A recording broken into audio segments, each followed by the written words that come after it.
సాగు పెట్టు అక్క అక్కయ్య గుళ్ళోకి వచ్చిండ్రు మీ ఆడ చేసుకుంటుంది అందరూ పాట మంచి పాట పెట్టి బిడ్డ వాళ్ళు ఆడుకోవడానికి వీళ్ళకి ఒక పాట మంచిది పెట్టు అక్కయ్య గుళ్ళోకి వచ్చారు అందరూ ఎవరు గ్రూప్ వాళ్ళు అక్కయ్య వచ్చేసి ఆట స్టార్ట్ చేయండి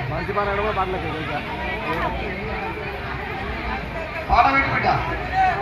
అక్కమ్మ పాటనే పెట్టు దయచేసి మన చూద్దాం మీద పెట్టు